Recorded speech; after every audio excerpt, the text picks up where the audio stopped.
Senator Judge Alan Cayetano may proceed. Before the questions, just two manifestations. No? The gentleman may proceed Yeah. with his manifestation. First of all, to the NBI director, he looked at me when I smiled a while ago.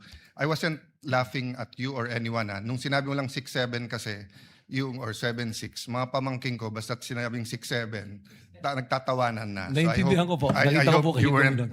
yung iba kasi hindi, baka akala ko anong I ibig understand sabihin. po. And we're on Yes TV, so we can be on opposite sides, but we can be very professional, di ba? Salamat So, po. the second manifestation, Mr. President and Honorable Presiding Officer, you know, much have been said about technicalities, humahaba to, may mga relevant, irrelevant. So I just want the prosecution and defense to know, because we're gonna go on a short break. Short lang naman, SONA sa Monday kontra SONA sa Tuesday, makikita tayo sa Wednesday. Both sides, you're doing a good job. Both sides. I mean, the prosecution, your job is to prosecute, and the defense, your job is to defend. The onus is on us.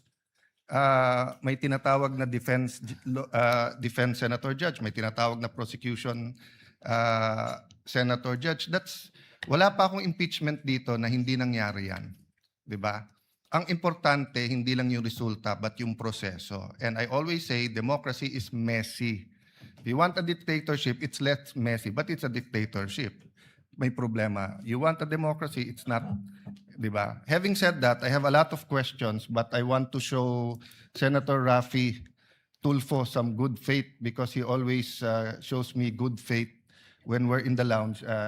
Hindi ko na itatanong today, since I think in the next few weeks, madalas naman kami magkikita ni Director Matibag dahil marami siyang iniimbestigahan na kasama ako doon. So I'll be seeing you, Mr. Director. Thank you, Mr. Presiding Officer. Thank you, Senator Judge Alan Cayetano. Senator Judge